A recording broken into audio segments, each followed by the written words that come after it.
fait. Donc, vous voyez la photo à droite et à gauche, un bateau qui s'appelle, on verra tout à l'heure.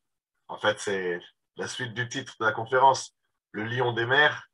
Le Lion de mer, c'est ce bateau qui est à gauche et qui a eu une histoire singulière, l'histoire des Kaf Gimel Yordei Asira. Je pense qu'une grande partie d'entre vous connaissent ces rues. Il y a un peu partout en Israël des rues qui portent son nom, le nom de Kaf Gimel Yordei Asira, les 23 passagers de la barque.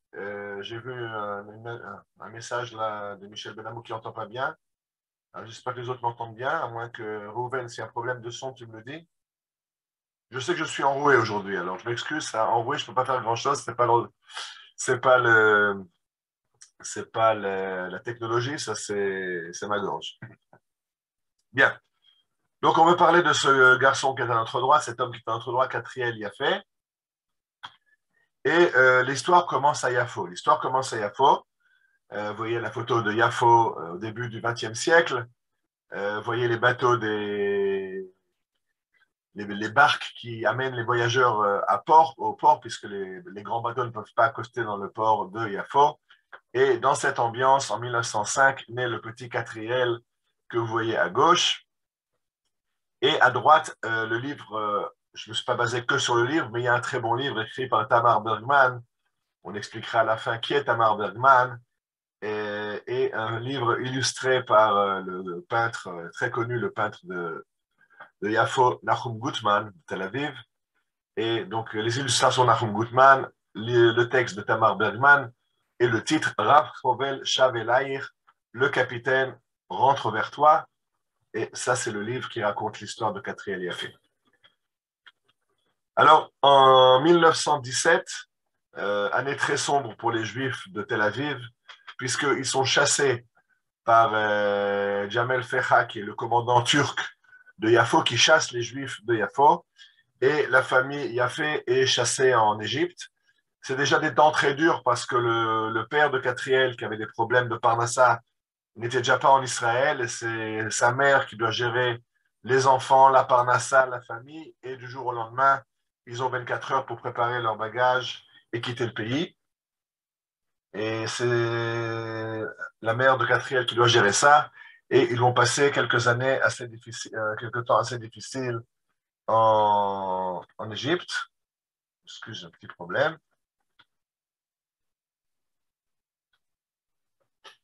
Et ils vont donc en Égypte.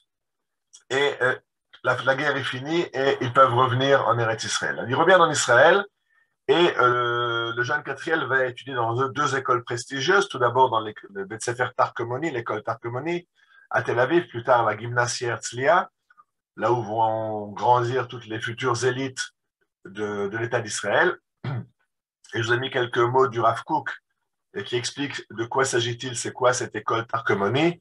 בעיר הקודש יפו כבר נמצא בית ספר אחד אשר מטרתו מתאימה לחפץ כבודם, הוא בית ספר תרקומוני שחברו בו תורה וחוכמה והשלטת השפה העברית בתוך שפת לימודים, והוא נוסד כולו על פי חפץ שלומי אמוני ישראל. Il écrit ça des donateurs du Ezra en Allemagne, le Hilfsverein qui veut ouvrir une école à Yafo. Il dit le Rav Kook, c'est pas peine d'ouvrir une école, il y a déjà une école qui marche d'après la Torah, qui enseigne et la Torah et les sciences, c'est ce qui est très important, qui enseigne tout en ivrite. Alors ça, c'était assez révolutionnaire à l'époque et c'était très important pour le père de Catriel qui avait deux amours, un pour la langue hébraïque et l'autre pour la chimie. Et donc il envoie son fils dans une école où l'enseignement est dispensé en ivrite, en hébreu.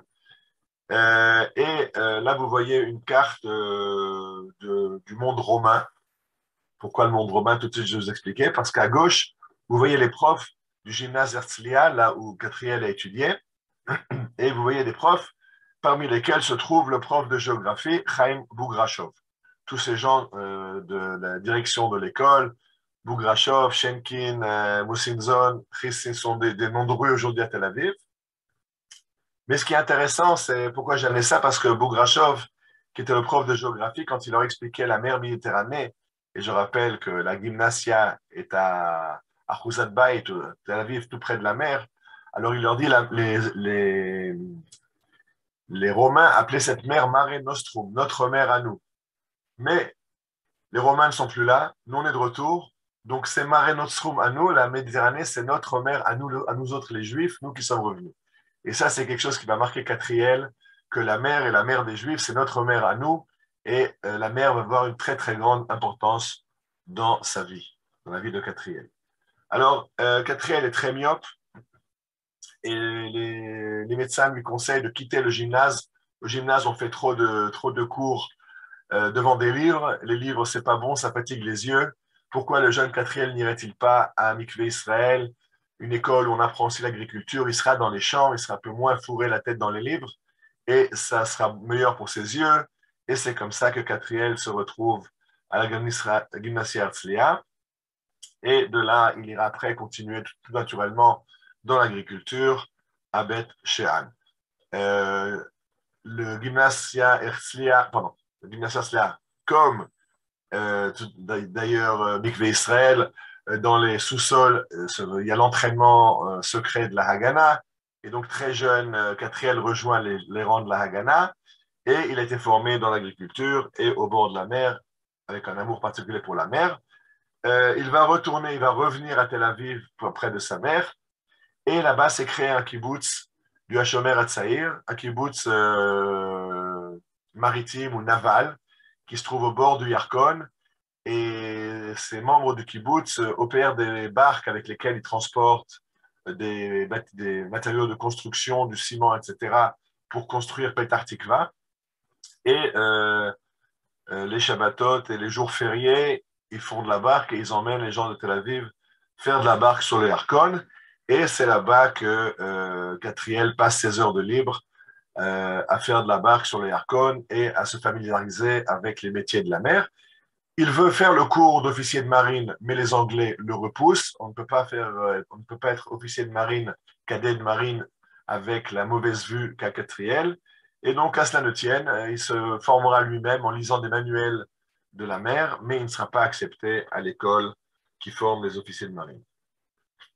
Alors de là, il va se retrouver dans la vallée du Jourdain. Il va travailler à l'usine électrique que Pinchas Rothenberg est en train de créer, de construire pour électrifier Eretz Israël, comme disait à l'époque. Naharaim, c'est pas très loin du lac de Tibériade, et donc le temps de libre, il le passe sur le lac de Tibériade. Vous voyez des amis sur une barque à voile sur le lac de Tibériade, et avec ses amis, ils fondent le kibbutz de Afikim, au sud du lac de Tibériade, au nord de la vallée du Jourdain. C'est à ce moment-là que son frère Menachem, qui était déjà avait un grand grade dans la Haganah, il était commandant de la région de Tel Aviv, va se tuer dans un accident de voiture. C'est un grand choc pour la famille, un grand choc pour Catriel. En fait, c'est Menachem qui avait engagé le jeune Catriel dans la Haganah déjà à l'âge de 15 ans. Parce que un jour, sa mère lui a dit, mais qu'est-ce que tu fais, Catriel? C'est trop dangereux. Pourquoi je t'ai jamais rien dit, où tu sors les nuits, où tu disparais tout le temps? Mais là, Catriel, il a 15 ans, laisse-le un petit peu à la maison.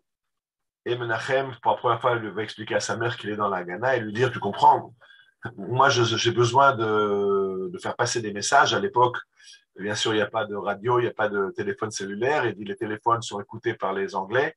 Donc, on a besoin pour faire passer des messages de jeunes qui n'ont pas froid aux yeux, qui sont capables de se promener la nuit, qui n'ont pas peur, qui ont une bonne mémoire parce que il n'y a bien sûr pas de papier écrit, il faut se rappeler les messages par cœur. Et Catriel est tout à fait l'homme de la situation. Et donc, c'est en fait l'homme de liaison de Menachem, qui est le commandant de la Haganah. Donc, tous les messages du commandant de Tel Aviv passent par Catriel quand il a 15 ans. Quand il aura quelques années de plus, son frère meurt dans un accident de la route. Mais lui est déjà très impliqué dans la Haganah, très actif dans la Haganah à Tel Aviv. Et il avale les livres. Là, vous voyez de nouveau un dessin de Nahum Gutman avec les bateaux, les voiliers qui se mesurent avec les vagues de la Méditerranée. Bon, je vais vous donner le secret. Nahum Gutman, le grand peintre de Tel Aviv, c'est le beau-frère de Catriel Yaffé. C'est pour ça que le livre sur Catriel sera illustré par Nahum, c'est son beau-frère.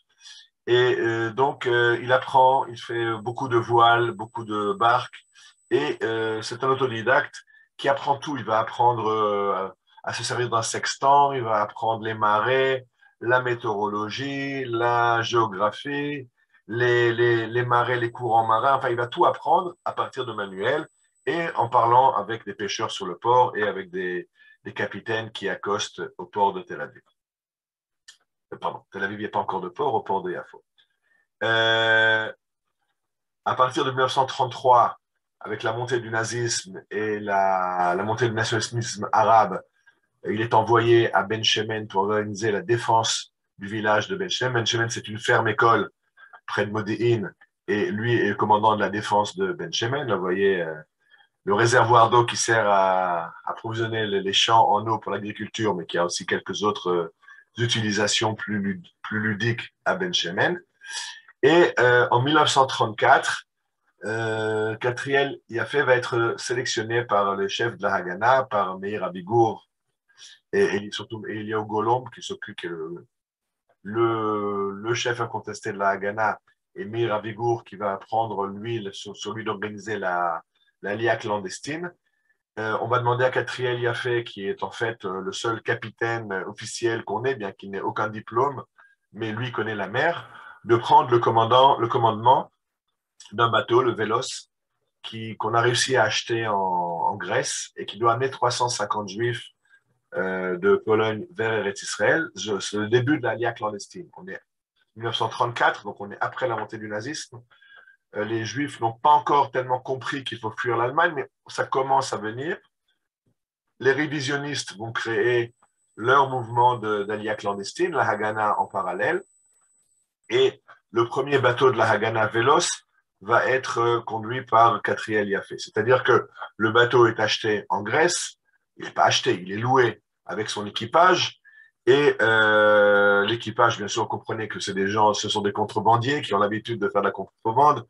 Là, maintenant, ça va être des gens qui vont venir illégalement en Israël, mais ces gens-là ne connaissent pas la côte d'Israël. Il va falloir accoster de nuit, se retrouver à l'époque bien sûr, il n'y a pas encore d'appareils, il n'y a pas encore de communication, il n'y a pas encore de la Ghana, n'a pas encore les appareils radio qu'elle aura pour la suite de la Rapala. Et donc, il n'y a aucun contact. Il faut qu'à bord se trouve quelqu'un qui est capable de guider le bateau et de le faire accoster dans la crique qui était choisie au bon moment pour que la Haganah puisse aider les Olim clandestins à débarquer loin des yeux des Anglais. Et c'est pour ça que c'est Katriel qui est choisi. La couverture, c'est qu'il s'agit d'un voyage d'étudiants qui font des études archéologiques en Méditerranée. Normalement, ce bateau, le Vélos, peut embarquer 180 personnes. Ils vont en embarquer 350. C'est aussi très important. Dès qu'ils embarquent, ils se cachent à fond de cale pour que les Grecs ne se rendent pas compte qu'il y a un peu trop de monde sur ce bateau. C'est un peu louche. Et ce bateau donc, met le cap sur Israël. Ça va durer 4 jours. Il y a 4 jours de traversée depuis le Pirée jusqu'à l'endroit choisi pour débarquer les immigrants, mais c'est très compliqué. Parce qu'à l'époque, on n'est pas encore, c'est le début de la Hapala, on ne sait pas encore comment marcher. On a embarqué 2 barques qu'on a achetées à Athènes qui vont débarquer les immigrants et les amener jusqu'au port, jusqu'au bord, jusqu'au littoral, parce que bien sûr, ce n'est pas dans un port que le bateau peut arriver, c'est un bateau illégal. Donc, il va s'arrêter au large d'une côte et des barques vont faire des allers-retours pour débarquer, mais débarquer 350 passagers quand on a 2 barques, c'est quelque chose qui va prendre plusieurs nuits. Donc, les 2 premières nuits, ça va se passer près de Natania, Akfar, Vitkin, où les barques font des allers-retours pour débarquer les premiers immigrants. Et puis après, on n'a même pas fini, donc il faut repartir un peu plus loin sur Tel Aviv. Et à ce moment-là, d'ailleurs, un bateau de la marine anglaise va les repérer, va ouvrir le feu, et il y aura 2 Maapilim, 2 immigrants qui vont être tués sur le Vélos. Donc, une histoire un peu triste, mais pour la Haganah, c'est vu comme une victoire. On est arrivé à débarquer 348 immigrants à la barre des Anglais. C'est une grande victoire. Et donc, on va remettre ça. Le Vélos retourne à Athènes. En plus, en fait, il va aller en Bulgarie. Mais le deuxième passage, lui, va être un fiasco. Ils essayent de débarquer. c'est très compliqué de débarquer, il y a des grosses vagues, vous voyez pardon. Vous voyez la photo que j'ai prise, c'est bien sûr pas une photo du Vélos, mais c'est pour montrer ce que sont les vagues sur les côtes israéliennes. Et donc, le passer du bateau à la barque au littoral, c'est très compliqué. Une partie des immigrants débarquent, ils n'arrivent pas à tous les faire débarquer. Ils n'ont plus de nourriture, ils n'ont plus d'eau à bord. Ils retournent s'approvisionner à Chypre. Pardon.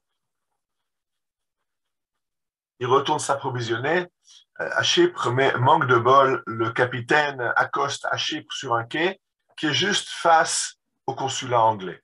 Donc les Anglais voient qu'il y a ce bateau bizarre et ils le signalent à la marine côtière, à la patrouille côtière d'Eretz Israël, qui bien sûr vont arrêter le bateau et finalement le Vélos 2, ça va être un fiasco.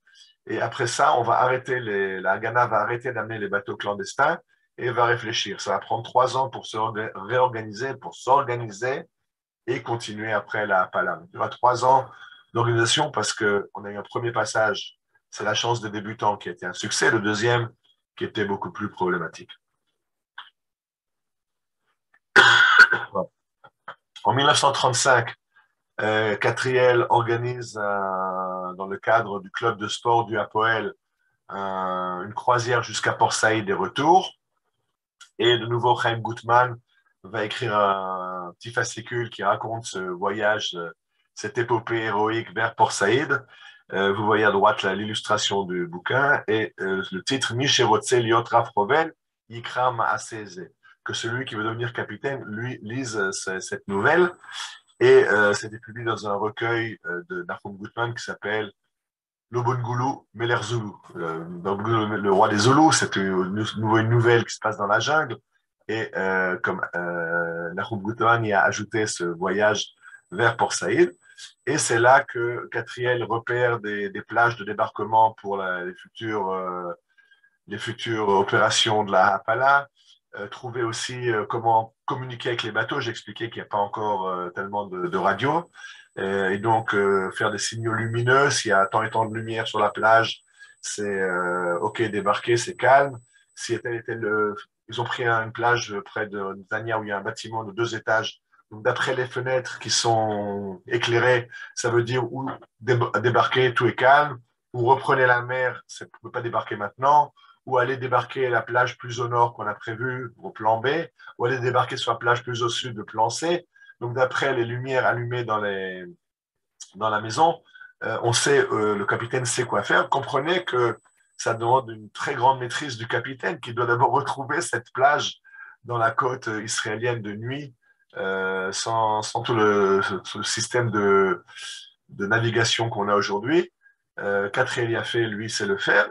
Il forme des autres à se repérer le long des côtes israéliennes. En 1937, il se marie. Il se marie avec Fania Orlov. En bas, vous voyez à droite les 2 photos, Catriel et Fania. À gauche, vous les voyez sur la moto de Catriel. Fania Orlov elle-même, c'est déjà une histoire, puisque Catriel fera remarquer que Orlov, ce n'est pas un nom juif. Elle va dire oui, Orlov, ça veut dire en russe, c'est un aigle. Et pourquoi sa famille s'appelle la famille de l'aigle?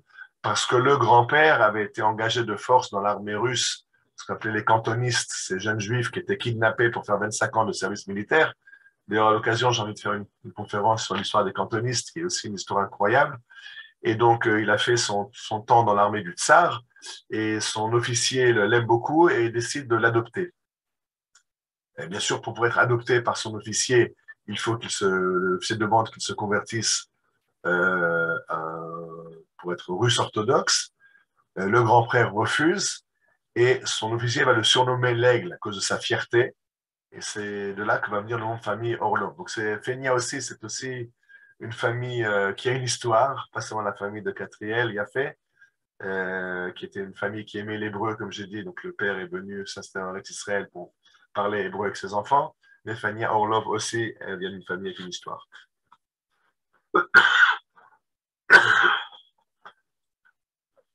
Alors, va leur naître une petite fille qui s'appelle Tamar. Et si vous avez déjà compris, alors, j'ai dit que le livre dont je me suis servi a été illustré par pardon, Nahum Gutman, qui est le beau-frère de Katriel Yafé, et le livre a été écrit par Tamar Bergman, qui est la fille de Katriel Yafé. Donc, c'est une histoire familiale. Tamar, que vous voyez là, quand elle est toute petite, déjà avec son père sur un voilier. Et en 38, pardon, en 37, donc, Katriel repart en mer, amener des bateaux de la Pala. Et en 38, il amènera un bateau qui s'appelle le Atrato, qui fera de nouveau plusieurs voyages. Et d'ailleurs, les capitaines grecs ou italiens de ces bateaux de la Pala auront un très grand respect pour Katriel Yafé. C'est la première fois qu'ils voient un juif capitaine. Ils ne savent pas qu'il n'a pas de diplôme. La première fois qu'il a fait la traversée sur le Vélos, le capitaine au long cours, ce vieux loup de mer qui a vu ce jeune juif d'Israël, s'est dit celui-là, il sait simplement rien. Et donc, une nuit, dans les îles grecques, il lui dit fais un relevé sextant et dis-moi où on est. Bien sûr que le grec savait exactement où il était dans les îles grecques, mais c'était pour tester Katriel. Il a été surpris de voir qu'il a calculé la position exacte du bateau. Et donc, Katriel avait ils avaient un très grand respect pour lui. Il l'appelait d'ailleurs Capitane Dani, le capitaine Dani, à cause de sa maîtrise de la mer. Alors, en 1936, il y a ce qu'on appelait Meoraot Tartsav, la grande grève arabe et après les pogroms contre les Juifs. Dans ce cadre de cette grève et de ces pogroms, les Arabes du port de Yafo vont se mettre en grève. Pour les Juifs, c'est fatal parce que toutes les importations et exportations se font par le port de Yafo. Exporter les agrumes, les fameuses oranges de Yafo ou amener le matériau de construction. Et donc, les Juifs demandent aux Anglais la permission de construire un port à Tel Aviv, puisque le port de Yafo est fermé. Et en un mois, ils vont construire un port à Tel Aviv. Et de nouveau, c'est Katriel qui va choisir l'emplacement du port. Il va plonger, il va chercher là où il y a moins de récifs, d'écueils, parce que ce qui casse le port de Yafo, c'est terrible, c'est plein de rochers, c'est très dangereux comme port. Et c'est lui qui va trouver où situer le port de Yafo, près de l'embouchure du Yarkon. Là, aujourd'hui, Namal Tel Aviv, ceux qui connaissent, c'est tous les restaurants, et un petit port de pêcheurs et de plaisance, mais ça a été pendant des années le port de Tel Aviv jusqu'à l'État d'Israël, où après on a ouvert le port d'Ashdod et le port de Haïfa. Haïfa existait déjà. Israël a pris le contrôle du port de Haïfa et on a ajouté le port d'Ashdod. Et vous voyez les images très sympas.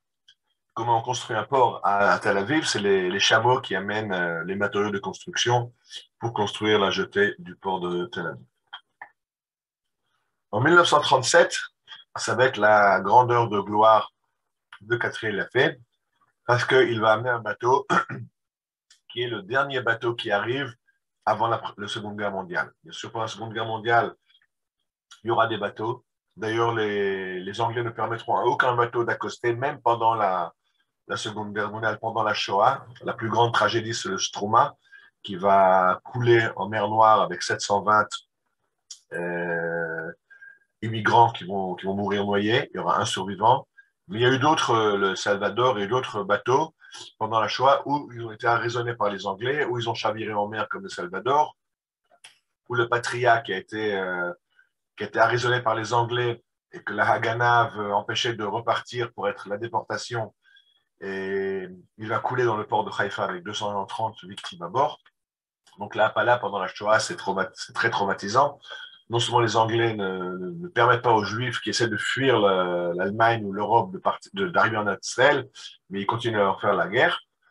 En tout cas, le dernier bateau qui arrive juste avant la Shoah, c'est un bateau qui est parti en août 1939, pardon, et qui va arriver donc le 2 septembre 1939, donc le lendemain de l'attaque surprise de l'Allemagne sur la Pologne.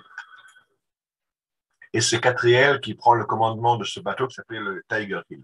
Donc, quelle est l'histoire de ce bateau? Elle est assez terrible. C'est un bateau qui part d'Europe avec 750, 600, enfin, entre 600 et 700, je sais pas le nombre d'immigrants clandestins. C'est bien sûr, comme tous les bateaux de la Pala, trop chargé. Enfin, c'est ce qu'on a. Alors, on empacte les gens sur les bateaux qu'on a. Le grand problème, c'est que le capitaine refuse d'arriver en Eretz Israël. Il a très peur d'être arrêté par les Anglais. de faire de la prison, qu'on lui confisque son bateau. Et donc, on a un grand problème. Comment faire arriver le bateau en Eretz Israël si le capitaine refuse? Et c'est alors que Eliaou Golomb, on avait parlé, et Shaoul Adigour, donc qui sont le chef de la Haganah, le commandant de la Haganah et le commandant de la Ha'apala, la clandestine, on avait parlé dans la conférence sur les 4 beaux-frères, ont une idée. Ben, Catriel, c'est un capitaine au long cours. Maintenant, il y a un autre bateau qui s'appelle le Prosula. Lui, on ne le connaissait pas, c'est pas un bateau qui a été organisé par les Juifs d'Eretz Israël. C'est un bateau qui a été organisé par des Juifs de Tchéquie, de Bulgarie, je ne sais plus exactement. Enfin, c'était un bateau privé qui voulait venir en Eretz Israël, mais qui est coincé en Turquie. Et ils ne savent pas, leur équipage refuse d'aller vers Eretz Israël. Et alors, l'idée qu'ont Eliaou Golomb et Shaoul Adigour est la suivante. On va faire rejoindre les 2 bateaux en mer, le Prosula et le Tiger Hill. Les passagers du Prosula vont monter à bord du Tiger Hill.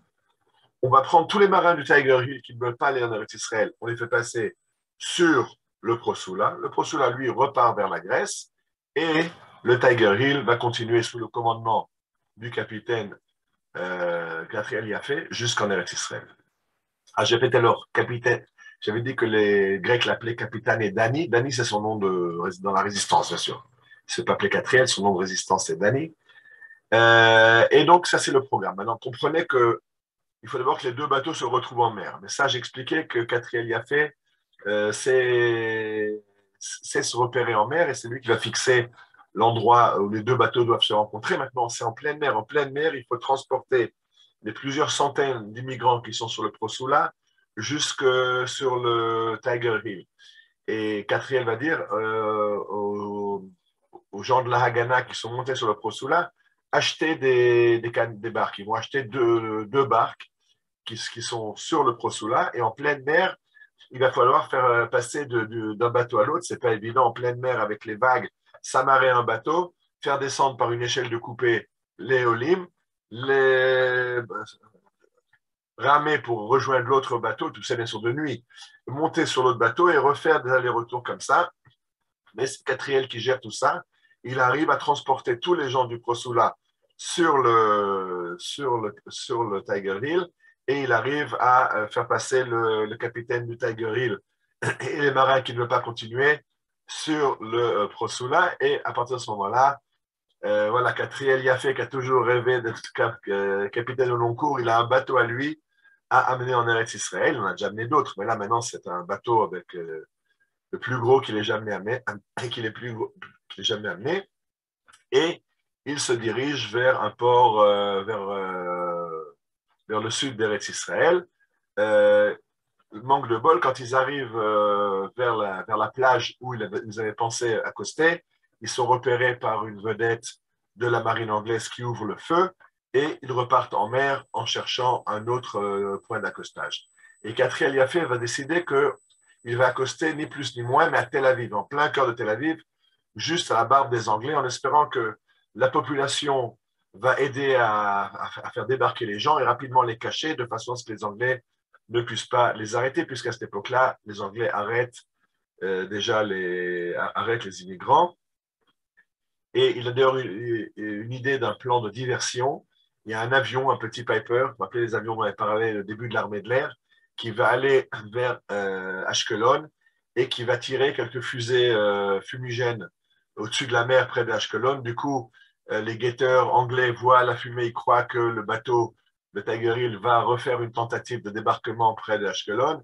Et toutes les vedettes de la marine anglaise disponibles entre Tel Aviv et Ashkelon foncent sur Ashkelon pour aller arraisonner ce bateau clandestin. Et donc, quand le bateau de Tiger Hill arrive face à Tel Aviv et décide de s'échouer sur la plage, il va vraiment foncer en pleine vapeur pour s'échouer sur la plage, pour que les gens puissent rapidement descendre, pas les transporter par barque, ce qui prend des heures et des heures, mais carrément descendre dans l'eau, nager quelques dizaines de mètres ou s'accrocher à des cordes qui vont être tendues et rejoindre le rivage. Alors, il n'y a déjà plus de vedettes de la marine là. La marine anglaise fulmine parce que tous leurs bateaux sont partis à Ashkelon. La police militaire maritime reçoit l'ordre de monter dans les voitures et de foncer avec leurs voitures et leurs camions vers l'endroit du débarquement. Et c'est là qu'ils se rendent compte que tous leurs pneus ont été crevés. Donc l'opération était bien préparée et 300 passagers du Tiger Hill vont arriver à se fondre la masse. Les autres seront arrêtés par les Anglais, mais c'est quand même une belle réussite. Ces 300 qui débarquent en plein Tel Aviv à la barbe des Anglais le 2 septembre 1939.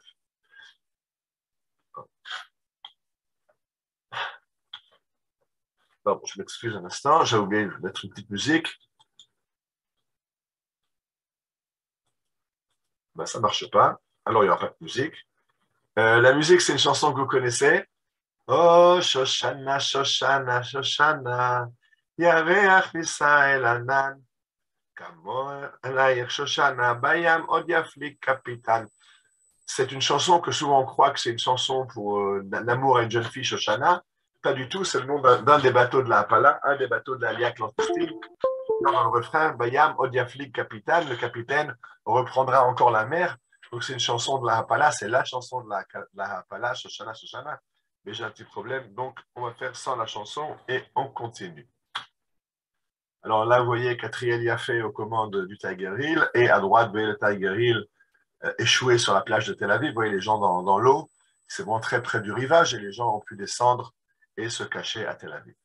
Ça, c'est donc la fin de la première partie de notre histoire, l'histoire de Catriel Yafé, depuis ses débuts à Yafo jusqu'à être le capitaine en chef de la Hapala, de l'Aliyah clandestine, de la Haganah. Et nous passons maintenant à la Seconde Guerre mondiale, à la Shoah. Alors, on se rappelle, la France est occupée par les Allemands, deux zones, la zone nord occupée, la zone sud du gouvernement de Vichy, mais on oublie un petit peu, on n'oublie pas que Vichy collabore avec l'Allemagne. Alors, on peut voir à gauche là les panneaux publicitaires de l'époque où la France rouge, la France gauchiste, la France socialiste, les Léon Blum et autres, a encouragé la paresse, la démagogie et l'internationalisme, mais avec le maréchal, travail, famille, patrie, M. Hitler va remettre de l'ordre dans notre beau pays. Ça, on se rappelle. Ce qu'on oublie pas, ce qu'on se rappelle un petit peu moins, on oublie un petit peu, c'est que quand la France est occupée, pour avoir occupé la France, l'Allemagne reçoit un empire colonial. Parce que si maintenant Pétain collabore avec le Reich allemand, c'est-à-dire que l'Afrique française, elle est allemande, en tout cas sympathisante de l'allemande. Le Liban et la Syrie, mandat français, sont allemands. L'Indochine et les possessions d'Extrême-Orient, c'est l'Allemagne. Les îles du Pacifique, Tahiti, les îles de la Guadeloupe, tout ça devient en fait allemand. Donc ça donne un empire sur les mers à l'Allemagne. Et c'est ça qui est très important, c'est que le grand empire maritime, le plus grand empire du monde à l'époque, c'est l'Angleterre. Et le problème pour l'Angleterre, c'est que les Français ont beaucoup de possessions outre-mer, et ces possessions maintenant sont des bases avancées pour l'Allemagne. Et donc, un gros problème pour l'Angleterre. Et c'est pour ça que les Anglais vont décider de bombarder les installations, les infrastructures pétrolières au Liban français, parce que je rappelle qu'il y a eu une révolte en Irak et qu'en Irak, il y a eu Rachid Ali qui est pro-nazi qui a pris le pouvoir et les Anglais ne veulent pas permettre aux avions de la Luftwaffe de se réapprovisionner en carburant au Liban. Et pour empêcher la Luftwaffe d'arriver jusqu'en Irak, ce qui menacerait la Palestine, Eretz Israël, ce qui menacerait les champs de pétrole anglais, etc., ils veulent détruire les installations pétrolières à Tripoli au Liban. Et là, on voit dans cette image maintenant des avions français. Il faut le dire, c'est encore le parler officiel, les avions vigicistes. Non, ce n'est pas des avions vigicistes, c'est des avions français saisis par les troupes australiennes en Syrie, donc l'aviation française qui se bat contre les Anglais, parce que c'est de nouveau quelque chose qu'on a oublié. On se rappelle tous que la France était résistante, tous les Français étaient résistants. Ben non. Si la marine s'est sabordée à Toulon, en Syrie, au Liban, les forces françaises font coup de feu avec les Allemands.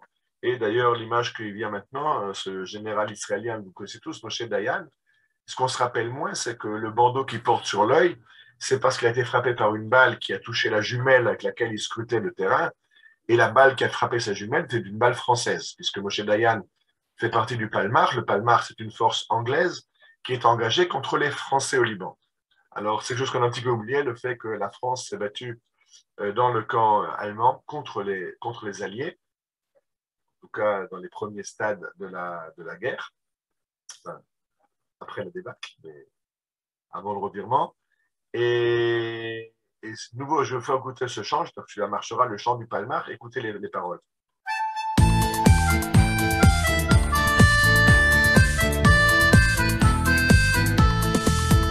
רבותיי, ההיסטוריה חוזרת, שום דבר לא עבד, לא נשכח, עוד נזכור תחת גשם עופרת, איך בסוריה צעד הפלמ"ח.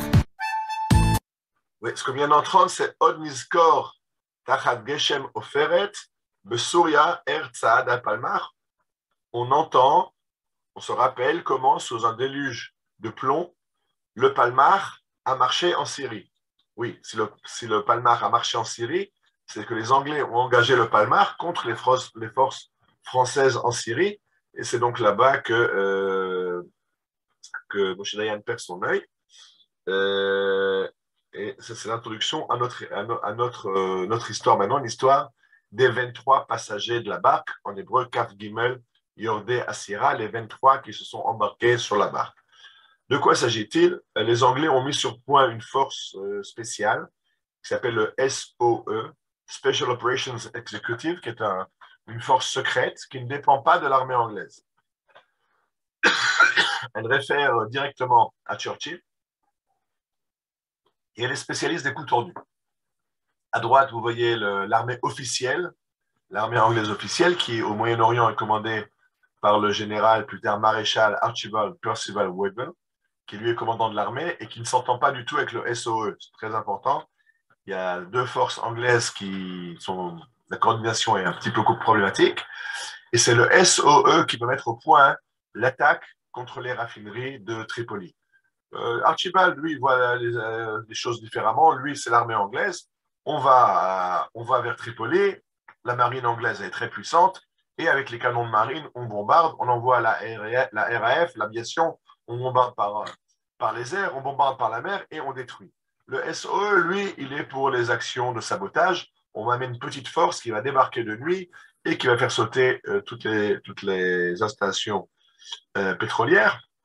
Et dans un premier stade, c'est le SOE qui l'emporte parce que Archibald n'a pas les forces nécessaires. Et donc, le SOE va concocter l'opération de sabotage contre la raffinerie de pétrole de Tripoli. Et pour cela, il entraîne une force juive. C'est encore un petit peu avant le Palmar. Donc, finalement, ce sera le Palmar. Si toute leur histoire est racontée sur le site du Palmar, sur le site de l'armée israélienne.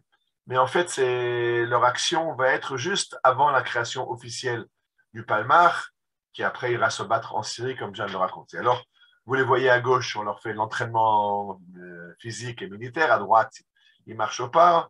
L'entraînement maritime, on les forme au sabotage. Et c'est pour ça que les autorités de la Haganah sont très positives, voient dans les très positifs cette collaboration avec les Anglais, parce qu'en fait, on va être maintenant formé par les Anglais au sabotage, à la guerre maritime, etc. Donc, ils vont chercher des jeunes de la Haganah et leur demander de se porter volontaire pour ce commando que le SOE est en train de former. Et 45 jeunes vont répondre présent à l'appel et vont être entraînés pour une mission dont ils ne connaissent pas encore la teneur. Alors, le commandant de cette opération va être, la Haganah va choisir un jeune homme qui s'appelle Tzvi Spector comme commandant de l'opération, commandant juif de l'opération de sabotage. Il s'appelle Tzvi Spector. Pourquoi lui? Parce que le personnage qui avait été choisi juste avant, on le verra un peu plus loin, son nom m'échappe maintenant, Heyman, n'a pas voulu partir. Il a dit non, non, c'est l'opération qui est mal montée, elle va rater. On va là au casse-pipe, je refuse. Nous, on reçoit le matériel adéquat et les informations militaires, les renseignements adéquats, ou alors je refuse de partir. Il sera d'ailleurs jugé pour avoir refusé un ordre, mais il refuse en tout cas de partir, c'est un fait. Et la Haganah va nommer Zvi Spector comme commandant de l'opération. Et là, il y a un poème écrit par Zvi Spector, Od Ertor Biadi Edov Zehaga, le Mitzri Roshi En Atz Tor Zerem Ema Bagwashim. Donc, c'était déjà aussi un garçon qui a de la formation maritime, mais qui écrit des poèmes là-dessus, qui va commander cette opération de juifs qui vont être formés par les Anglais pour aller par la mer faire une opération de sabotage au Liban. Alors, sur ce bateau, on retrouvera Neriel Paglin. Je vais en parler de lui maintenant. Je vais juste amener son nom parce que on avait fait une conférence l'année dernière dédiée à Michael Paglin, qui était le chef des opérations de l'Irgun. C'était son frère qui est tombé dans cette opération des 23. Menachem Kourakin, qui est à droite, je l'ai mis parce que Kourakin, ce qui se rappelle, c'est un nom de Sobotnikim, c'est Oli Geretsedek, c'est Russes, provoslaves qui se sont convertis à Kovno, en Lituanie, chez le Rav Yitzhak Elchanan, et qui sont venus après en Eretz Israël pour être moniteurs agricoles dans les Moshavot, dans les villages de la première et la seconde Aliyah surtout, pardon. Et donc, Kourakin fait partie de ces gens dont on a déjà parlé dans une autre conférence. Je suis en train de faire de la publicité pour revoir les conférences dont on a déjà fait. Donc, Menachem Kourakin, c'était la conférence sur Sobotnikim. Et à gauche, j'ai mis Yitzhak Heker. Pourquoi j'ai mis Yitzhak Heker? Parce que il a écrit quelque chose de très intéressant. On l'a retrouvé dans les lettres posthumes, pas les posthumes, les lettres qu'il a écrites, qu'on a découvert après sa mort. Et il parle après un de ses amis qui est tombé dans une action de la Haganah, et il écrit la chose suivante: Mazali sheli rahu, comme il moi, j'ai pas de chance. כשהתגייסתי לכאן חשבתי שבכל לילה תהיה התקפה והנה נוצר מצב טיפשי. בכל הארץ שמח ופה המקום השקט ביותר. Je me suis engagé pour être au cœur de l'action. Et dans tout Eretz Israël, il y a des combats. Et moi, je suis dans l'endroit le plus calme. Ici, il ne se passe rien. מעניין לדעת מדברים שם אצלכם על הגדר שלנו, ודאי צוחקים לנו, מה? Je suis sûr que chez vous, le soir, quand vous discutez de vos opérations, vous rigolez, vous plaisantez de nous. On est parti pour être, soi-disant, le fer de lance de la Haganah, et on ne fout rien, en fait. On est au bord de la mer, on va nager, faire du bateau, et vous combattez. Alors, Yitzhak Heker a vu ça comme un manque de chance qu'il n'est pas engagé dans l'action. Finalement, il sera engagé dans une action très importante pour les Anglais, de laquelle, malheureusement, il ne reviendra pas, comme ses camarades. Le personnage le plus intéressant de ce bateau des 23, c'est un garçon qui s'appelle Israël Nourdin. Pourquoi il est intéressant? Parce que Israël Nourdin, il était membre de la Nodedet, des forces des auxiliaires de police juifs, c'est-à-dire que les Anglais avaient besoin d'augmenter leur force de police, et ils ont engagé et formé des recrues juives et arabes. Et donc, Israël Nourdin est engagé dans la police anglaise. Comme il est mécanicien, il a fait des études mécaniques, il va être mécanicien à bord d'un bateau, qui est un bateau le Sinbad 2, qui est un bateau qui pourchasse les bateaux de l'Aliyah clandestine. Donc, il est très mal vu par les Juifs, c'est un collabo, un sale collabo qui collabore avec les Anglais qui font la chasse aux immigrants clandestins juifs. Personne ne sait que Israël Nourdin, en fait, est un membre de la Haganah, et que la Haganah lui a demandé d'être une taupe dans le système anglais pour donner des informations sur ce qui se passe, etc. C'est grâce à ce genre d'informations que Katriel Yafé a pu envoyer toutes les vedettes perdre leur temps à Ashkelon pendant que lui débarquait ses immigrants clandestins à Tel Aviv. Et donc, Nouriel est un membre de la Haganah qui, officiellement, fait partie de la police anglaise. Et d'ailleurs, un jour, il va recevoir l'ordre par ses supérieurs de démolir un des bateaux, le bateau le plus rapide des gardes côtiers anglais. Il va mal calculer la charge, et la charge qui devait mettre en panne le bateau, faire sauter le moteur, va faire exploser le bateau. L'officier commandant le bateau, qui était son chef, et que Nourdin aimait, va mourir dans cette opération, mais Nouriel va aider, Israël Nourdine, va aider à sauver plusieurs de ses camarades sur le bateau qui vient de sauter. Il va recevoir une médaille de la police anglaise. C'est lui qui a fait sauter le Sinbad 2, mais il va être décoré pour sa bravoure et l'aide qu'il a apportée à ses camarades après l'explosion. Bien sûr, personne ne le soupçonne. Mais quand il arrive pour embarquer avec les 23, parce que le commandement de la Ghana décide qu'il y a besoin d'un mécanicien sur le Harry Hayam, sur le Lion des mers qui va aller vers Tripoli, au début, quand il arrive pour embarquer, les autres lui disent « ça va pas, on ne veut pas ce gars-là avec nous. On le connaît, c'est un collabo, il travaille avec les Anglais dans les bateaux qui nous font la chasse. On refuse de le voir à bord et alors il faut calmer le groupe des Cap Dimmel sans tout leur dire, parce que bien sûr, on ne veut pas entièrement griller Israël Nourdine, mais finalement, il faut raconter au 23 que oui, ce n'est pas un méchant collabo, c'est un membre de la Ghana à part entière qui a aidé et qui aide énormément là à Apala.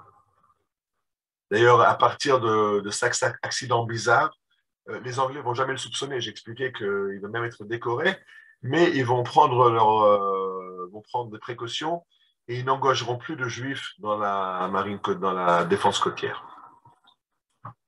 Et donc, la date est fixée et voilà que les 23 membres du Palmar ont été formés. J'ai dit qu'il y a 45 qui étaient présentés. Finalement, 23 vont passer le concours d'aptitude.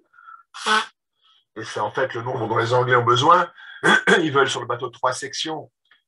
Une qui est les marins qui vont garder le bateau et faire marcher les barques, qui vont débarquer les autres. Et après 2 sections, une qui va bloquer la route et l'autre qui va aller faire sauter les installations pétrolières à Tripoli. Et donc 23 prennent place sur ce bateau. Sur cette image, il a l'air très grand. Tout à l'heure, je vous montre une autre image. Je verrai qu'en fait, c'est un bateau qui est très petit. C'est en fait une vedette côtière qui, elle aussi, son rôle était de faire la chasse aux bateaux clandestins, au bateau de la LIA clandestine. En fait, elle est prévue pour avoir un équipage de 4 personnes. Au lieu d'avoir 4 personnes, un équipage de 4, elle se retrouve avec 24 personnes à bord, puisqu'il y a les 23 membres du commando juif, plus un observateur anglais. Parce que j'expliquais que le général Wewell n'a pas une grande confiance dans les amateurs du SOE, et donc il demande à envoyer un officier de liaison anglais, le major Anthony Palmer, qui va accompagner comme observateur. Ce n'est pas le commandant de l'opération. L'opération est dirigée par Tzvi Spector. Mais il y a un anglais aussi, un officier anglais qui est embarqué avec. Donc 24 personnes, plus 350 kilos d'explosifs, plus 3 barques pour débarquer les commandos vers la plage. Donc le bateau est très, très surchargé. Et c'est une des raisons pour lesquelles le commandant qui devait prendre le commandement de l'opération Eman a refusé. Il a dit, ce bateau n'est pas capable de prendre une charge pareille. Il va être beaucoup trop enfoncé dans l'eau. Ça va le freiner. Si y a le moindre écueil, on va s'accrocher.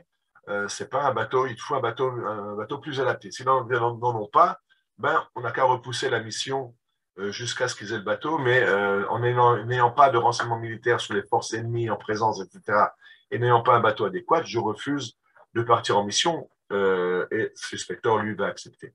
Spector qui était à la maison parce qu'il revenait juste de se rétablir d'une fracture à la jambe, il était tombé avec sa moto. Et c'est pour ça que lui ne devait pas faire partie de l'opération. Une fois qu'il était à terre, il ne devait pas partir avec les saboteurs, il devait rester sur le bateau, commander l'opération de façon générale, mais rester sur le bateau parce qu'il était incapable de couvrir la distance à terre avec son pied qui était encore malade. Alors, ça c'est juste, je vous ai mis un témoignage de la Haganah qui raconte qu'ils ont donné des adresses aux 23, des adresses de juifs sympathisant à Damas et à Beyrouth, en cas où il ne pourrait plus rembarquer, ou il devrait se cacher. Alors, il y a des juifs sympathisants à Beyrouth ou à Damas qui essayent de retrouver ces juifs et d'être cachés par eux jusqu'à qu'ils puissent retourner en Israël. On leur a donné de l'argent pour pouvoir tenir là-bas. Et ce qui va se passer, c'est que ils ne vont jamais prendre contact avec ces juifs à Beyrouth et on ne va jamais plus entendre parler de ces 23 jeunes qui sont partis avec le 24e, le major anglais. Ils vont 2 fois contacter par radio le commandement de Haïfa. Ils vont partir de Haïfa, du port de Haïfa. Et ils ne vont pas directement vers Tripoli. Tripoli au Liban, c'est 150 km. Mais ils ne veulent pas aller le long des côtes pour ne pas être détectés par les forces de Vichy. Donc, ils vont plein ouest. Ils s'éloignent vers Chypre. Après, ils montent vers le nord. Et après, plein est vers Tripoli. Mais on n'aura plus jamais de nouvelles et on ne sait pas ce qui s'est passé. Alors, la police anglaise, la police militaire va faire des recherches. 3 semaines après, l'armée anglaise va décider de bombarder Tripoli comme l'armée anglaise sait le faire, donc plus avec du sabotage, mais avec un bombardement en règle par les airs et par la mer. Et une fois que les Anglais vont chasser les Français du Liban, ils vont essayer de chercher, parce qu'il y a toutes sortes de témoignages qu'on aurait vu des corps rejetés à la mer, ou qu'il y a eu des corps à la mer, des marins à la mer qui ont été arrêtés et internés comme prisonniers de guerre. Mais en fait, les Anglais ont fait une enquête, on n'a jamais rien retrouvé. C'est vrai qu'il y a d'autres bateaux qui ont coulé en Méditerranée, il y a d'autres bateaux qui sont sautés sur des mines en Méditerranée et dont les corps ont été repoussés vers le rivage. On n'a jamais vraiment rien retrouvé qui pouvait prouver que les 23 étaient arrivés, avaient débarqué, ou vivants ou morts. On a fait une chemise qui aurait pu être la chemise de quelqu'un des 23. À l'époque, on ne sait pas encore faire des analyses d'ADN. Donc, en fait, les Anglais n'ont rien trouvé. Et pour eux, les 24 sont lost at sea, disparus en mer. On ne sait pas ce qui s'est passé avec eux. Alors, on aurait pu en finir là. Voilà, je dois raconter l'histoire de Catriel. Je dois raconter l'histoire de Catriel, qui était le capitaine du Harry Aya, du Lion des mers. Sylvie Spector, c'était le commandant de l'opération, mais Catriel était le capitaine, et on finit l'histoire de Catriel, mais ça ne se finit pas tout à fait là. Parce que le gros problème, c'est que les familles attendent et attendent et attendent leurs jeunes qui sont partis s'entraîner pour une mission maritime pour les Anglais, et on ne sait rien d'eux. Il faut attendre 1942, je rappelle, ils sont partis en 41. Il faut attendre plus d'1 an pour que les familles reçoivent le premier lettre officielle. Donc, c'est pour ça que j'ai marqué la date, le 23 novembre 42. Ils sont partis en 41. Ça fait déjà 1 an et quelques. Bon, les familles ne savent rien.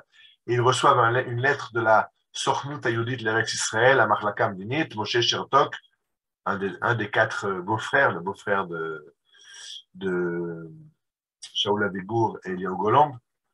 Et donc, Moshe Chertok leur écrit החלטנו לדחות כל פרסום על מעשה הקבוצה וכל הספד פומבי לחבריה עד לאחר מלחמה. Après 1 an, on vous annonce que pour nous, ils sont perdus en mer. Pour les Anglais, ils sont perdus en mer. On ne les retrouvera plus apparemment, mais on ne fera aucune cérémonie officielle, on ne fera aucun communiqué officiel jusqu'à la fin de la guerre. On est en 42. La guerre va durer encore 3 ans et demi, mais ça, personne ne le sait. On ne sait pas combien de temps ça va durer. Mais on dit aux familles, il n'y aura rien, donc les familles restent avec leur deuil, sans rien savoir. La seule chose qu'ils savent, c'est qu'ils ne reverront plus leurs proches qui ont embarqué, qui sont partis pour une mission, ils ne savent pas laquelle, et on ne leur dit rien. Secret total, même au niveau des instances juives. Et ça fait 1 an qu'ils tapent aux portes, qu'ils demandent au chef de la Haganah où sont nos enfants, qu'est-ce qu'ils sont faits, où est-ce qu'ils sont. Mutisme, après 1 an et quelques, on leur dit, vous ne les reverrez plus, mais sans aucun détail. Il va falloir attendre 1946. Là, vous avez à droite le journal à la Mishmar de 1946. 5 shanim l'enfilatam shel Kav Gimel Yordei Asira. 5 ans après la disparition des 23 qui étaient sur le bateau Yordei Asira. C'est ce nom qui est donné officiellement. On appelle ça les Kav Gimel Yordei Asira. Il y a des rues en Israël, il y a des squares en Israël. Kav Gimel Yordei Asira, les 23 du bateau. Alors, c'est un premier article officiel. C'est le 17 mai 46. Il avait raison, Chertok. On va attendre après la guerre. Pas le 8 ou le 9 mai 45. Le 17 mai 46, encore 1 an après la guerre. Et ce sont là qu'on va officiellement commencer à parler des Kav Gimel. Mais pour faire une andarta, pour faire un monument, une statue commémorative, attention, asseyez-vous bien, tenez-vous à votre siège, 1957. C'est-à-dire 16 ans après. On va faire la première commémoration. Et ça, de nouveau, c'est à la Mishmar. Ukam Galed, Zecher Kav Gimel Yordei Asira. On a fait un monument en souvenir des 23. Et à gauche, de nouveau, c'est en 1957, en mai 57, vous voyez une annonce du Palmach, Kav Gimel Yordei Asira, Mibchirei Ha'agana, Chalutzei Aliyabet, Bayamaout Ha'ivrit, Halochemet, Rishonei Ha'Palmach, Asher Yatsu Bishlichut Ha'am, la côte Ba'oyev Ha'Nazi, Archov Tripoli chez London.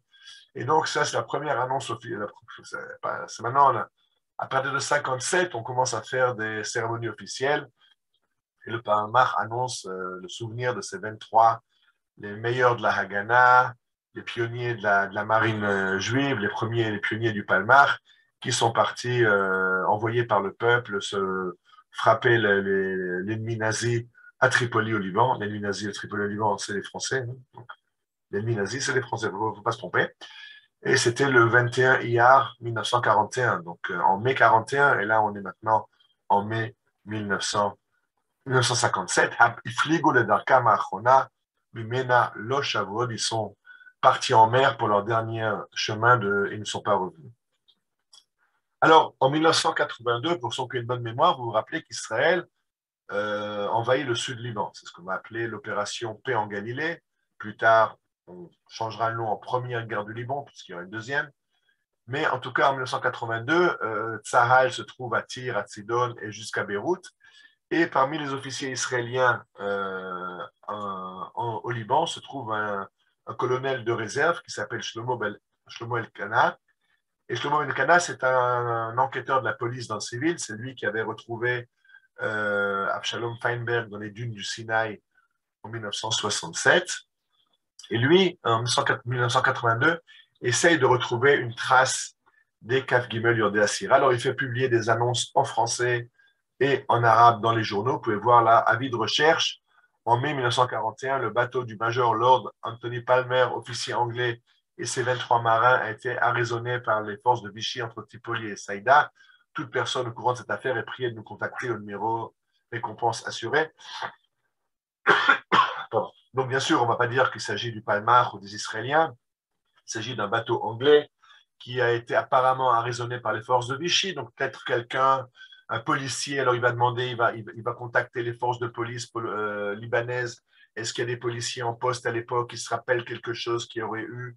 Mais personne ne sait rien et ça ne donnera il n'y aura aucune suite à ces avis de recherche. Personne ne sait rien du sort de ces 23 ou de ces 24. Alors, il va falloir attendre l'an 2000 pour que Tzahal fasse une commission d'enquête officielle. Et en fait, le compte-rendu va être publié en 2013. En 2012, le premier brouillon. La version officielle, 2013. Je rappelle, c'est une histoire qui remonte à 1941. Il va falloir attendre 2013 pour qu'on fasse une enquête officielle de ce qui s'est passé. Mais on ne sait toujours pas. On est dans l'expectative. Alors, le compte-rendu officiel, le communiqué officiel parle, on ne sait pas. Apparemment, le bateau a coulé, peut-être à cause du fait qu'il était trop chargé, avec 24 hommes, plus 350 kilos d'explosifs, plus 2 barques de débarquement, etc. Maintenant, à gauche, vous avez la photo en taille réelle. Que là, tout à l'heure, la photo, on le voyait tout seul, vous avez du mal à comprendre la taille du lion des mers. Regardez maintenant à gauche de la taille du lion des mers, c'est vraiment une petite barque de pas grand-chose. Et embarquer tellement de soldats et tellement de matériel dessus, ça les a fait, elle a du mal à progresser. Une des autres explications, c'est qu'il y a tellement d'écueils en Méditerranée, ils ont peut-être cogné sur un écueil, et alors ça a mis le feu aux poudres, et les explosifs qu'ils avaient ont pris feu, ou alors ils ont été attaqués par un bateau de guerre. Enfin, personne ne sait ce qui s'est passé vraiment. En tout cas, on ne sait rien de ces 23 et ces 24. Quand on a fait cette enquête officielle, on a cherché les familles de ces 23 et 24 personnes sur le bateau et on a pris des échantillons d'ADN pour que si un jour on retrouve dans un cimetière de la côte libanaise des tombes de personnes inconnues, on puisse comparer l'ADN pour essayer de comprendre si c'est par hasard ils ont été rejetés à la côte, mais il faut comprendre que 350 kilos d'explosifs sur un petit bateau en pleine mer, ça risque de ne pas laisser beaucoup de chance ou beaucoup de traces des personnes qui étaient sur ce bateau si ce qui s'est passé, c'est que les 350 kilos d'explosifs ont explosé sur le bateau. Alors là, vous voyez un extrait du journal Independent, un journal anglais, euh, qui raconte l'histoire. Et je l'ai ramené parce que qu'est-ce qu'il raconte? Sea Lion was a powerful vessel with a normal crew of four, sometimes five. Donc, il explique ce que je viens de vous dire, c'est que le Sea Lion était un vaisseau très rapide, mais qui était équipé pour un équipage de 3 ou 4 personnes pour faire des patrouilles côtières entre Ras et entre Nakura, la frontière libanaise, et la frontière égyptienne. Et Anthony Palmer est parti avec 24 hommes à bord, avec des explosifs, avec des armes, avec des rations de nourriture, avec de l'eau. Et il dit, the Sea Lion simply must have been well down in the water. Il a simplement coulé à cause d'un surpoids. Ou alors il a rencontré un écueil, ou ce que disait le rapport israélien, ou il a coulé à cause de surpoids, ou un écueil, ou à cause d'une explosion. On n'en sait rien. Il y a 60, s'il n'y a pas qu'Israël à qui ça a pris tellement d'années, 70 ans pour reconnaître, après 75 ans, l'Angleterre a reconnu l'opération et il y a une stèle qui a été ajoutée en Angleterre qui porte le nom des 23. Alors vous voyez à droite, Special Operations Executive, SOE, donc c'est une organisation secrète anglaise, Special Operations Executive Volunteer, et le nom des 23, mais il a fallu 75 ans pour que les Anglais mettent une stèle commémorative. Et bien sûr, il y a un nom qui n'est même pas un nom du bateau, c'est le Peachy, ça n'a rien à voir, c'était un autre volontaire du SOE disparu en mission. Si déjà il y a une stèle, alors on le met avec. Alors même dans la stèle, on n'est pas tout à fait exact. On parlait des 23 volontaires juifs et on a ajouté parmi eux un volontaire du SOE qui n'a rien à voir avec cette histoire. Alors pour rappeler le souvenir de Katriel Yafé, alors maintenant on a parlé des stèles. Mais déjà, encore avant les stèles, déjà en 1946, il y aura un bateau de la LIA clandestine qui va porter le nom de Katriel Yafé. Et un autre bateau, les deux sont partis à 2 jours d'intervalle. Un s'appelle le Katriel Yafé et l'autre s'appelle le Kaf Gimel Yordei Asira. Donc, 2 bateaux de la LIA clandestine. D'ailleurs, les deux vont devoir refaire ce que Katriel avait fait en mer à l'époque, que le Tiger Hill rencontre le Prosula et faire passer les passagers d'un bateau à l'autre. On va refaire ça avec le Katriel Yafé et le Kaf Gimel Yordei Asira. Finalement, ça ne va pas se faire parce qu'il y a le Katriel Yafé est déjà lui-même trop chargé et donc il est très lent et il ne va pas réussir à rencontrer l'autre bateau. Ça va sauver les immigrants parce qu'à bord des bateaux de l'immigration clandestine, les conditions étaient catastrophiques. On était déjà en surpopulation, les gens étaient malades, il n'y avait pas assez à manger, il n'y avait pas de conditions d'hygiène. Ils sont à fond de cale pour que les Anglais ne les détectent pas. Alors en plus, mettre 2 bateaux sur un, ça aurait été catastrophique, mais ça, on l'aura évité. Ce qui va se passer, c'est que le Katriel Yafé va être arrêté par les Anglais. Le capitaine du bateau va réussir à scier l'ancre et à lever les voiles à la barre des Anglais. Il va être rattrapé par les Anglais. Et alors, ils vont réussir à faire monter des explosifs à bord. Le but est de faire mettre en panne le bateau pour que les Anglais ne puissent pas les déporter, mais ça ne va pas réussir. Vous pouvez voir ici que les accompagnateurs du Palmar ont fait passer des explosifs dans les pains qui étaient amenés dans le bateau pour les passagers, et les mâts pilotes ont caché les explosifs dans les semelles de leurs chaussures et qui n'ont pas été fouillés par les Anglais. Pardon, parce qu'ils ont été transférés sur un bateau, le Empire Haywood, qui devait les déporter à Chypre, et donc ils ont fait sauter cette charge sur l'Empire Haywood, mais ils n'ont pas réussi à faire de gros dégâts, ça a juste déféré la croisière de quelques jours, mais finalement ils ont été déportés à Chypre. Donc on a essayé de se rappeler le souvenir de Katriel Yafé et de Kaf Gimel par 2 bateaux de la Ha'apala. C'est vraiment ils étaient des gens de la Ha'apala et on s'est rappelé d'eux par la Ha'apala. Ça, c'est l'histoire dont on vient de parler. Un article que j'ai trouvé, que je ne connaissais pas, j'ai trouvé en préparant cette conférence. Je connaissais l'histoire des Kaf Gimel, elle était très pas cette photo. C'est un article de Israël Hayom qui est paru vraiment il y a quelques mois. et qui a interviewé 4 survivants de cette opération des Kav Gimel. De quoi s'agit-il? 4 personnes qui ont survécu. Un, c'est Moshe Pasternak, je me suis trompé, pardon, pas Eman, Moshe Pasternak, Mondek, qui a refusé de partir. C'était lui qui devait être le commandant de l'opération, mais qui a refusé de partir parce qu'il a dit que ce bateau n'est pas apte à remplir la mission. Le second, c'est Abraham Bremwein, et encore 2 autres, Zefrid et Yaakov Sapir. On va rapidement parler d'eux. Donc, Mundek, que vous voyez à gauche, qui devait être le commandant, qui a refusé parce que les conditions n'étaient pas adaptées. Monio, à droite, qui était membre du Hashomer Hatzaïr, et d'après les ordres du Hashomer Hatzaïr, on ne quitte pas Eretz Israël, on s'engage dans l'armée anglaise pour se battre en Eretz Israël, pas à l'étranger. Et donc, il a refusé de partir sur le bateau qui allait se battre à Tripoli. Donc, ces 2 ont survécu à l'histoire. Ils ont été après officiers dans l'armée israélienne. Et à droite, vous voyez Ze'ev Fried et Yaakov Sapir, qui les 2 étaient officiers dans la marine israélienne plus tard. Eux, leur mission avait été de charger le bateau, de transporter le matériel sur le Sea Lion. Ils ont chargé le bateau. Et après, ils sont allés au réfectoire pour manger le repas. Et ils rencontrent Catriel. Et Catriel regarde sa montre et dit, mais qu'est-ce que vous faites là? Vous êtes en retard de 3 minutes. Il dit, oui, mais on était en train de charger le bateau. Vous êtes en retard, disparaissez, je ne veux plus vous voir.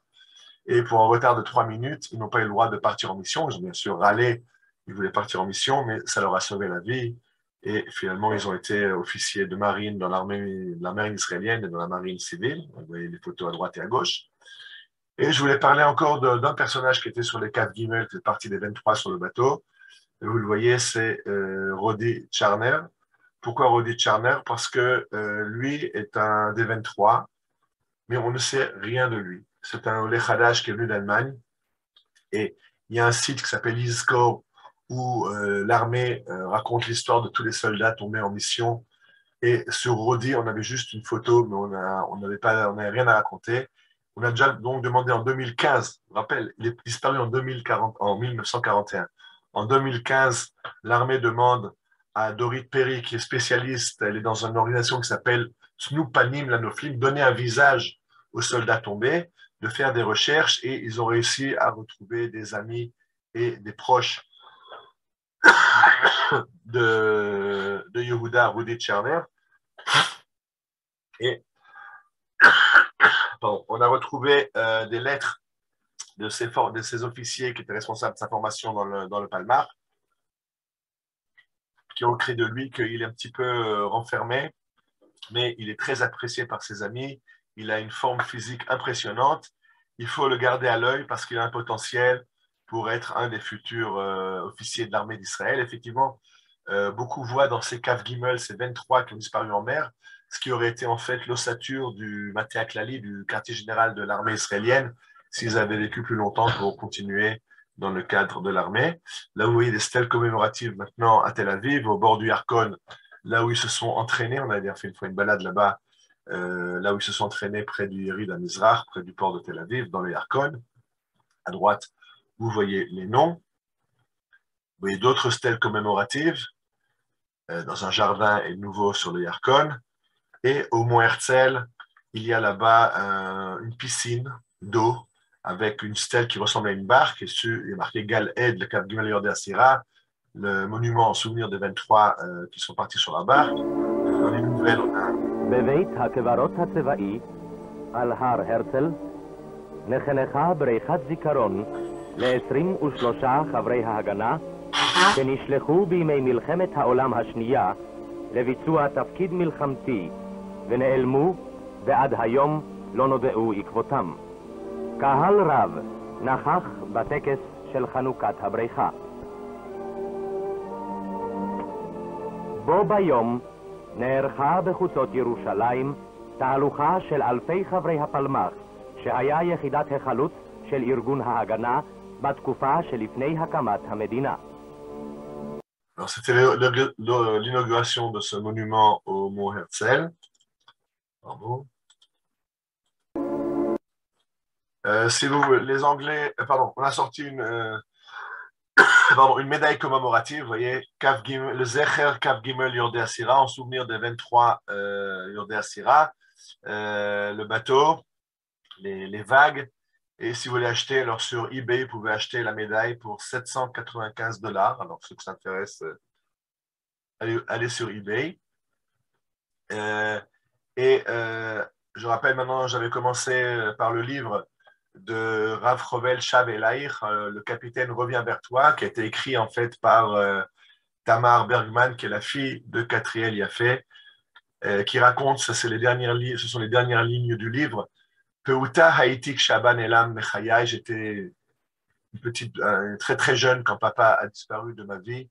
Kol Yalutit Sipit et le Chouvo, toute ma vie j'ai attendu qu'il revienne. Toute ma jeunesse, toute mon enfance j'ai attendu qu'il revienne. Me Bagruti Meshi Shlamti Imaouvda Shelo Yarzor le Olam. Quand j'ai grandi, j'ai accepté le fait qu'il ne reviendrait plus, mais j'ai voulu le connaître. Alors j'ai posé des questions à la famille, aux amis, et a écrit ce livre. Et Nahum Gutman, le beau-frère, donc son oncle, va faire les illustrations de ce livre. Donc vous voyez ici la famille qui attend les bateaux qui partent au loin. Il y a au Mont Herzl une autre, en plus du monument de Kavgimel, un monument pour tous les soldats qui ont disparu. Beyom Karashemesh, Zachar Velon Noda Mekom Ayam. On ne sait pas, donc tous les soldats disparus en mission. Et à gauche, vous voyez les enfants, Tamar Bergman et Dani Yafé. Dani qui était le nom, vous vous rappelez le nom de son père, de Catriel dans la résistance. Alors, Dani Yafé, qui est mort après que son père disparaisse en mer, et les deux grands-parents qui gardent les petits-enfants. Yehi Zichram Baruch. Voilà, nous sommes au terme de cette conférence.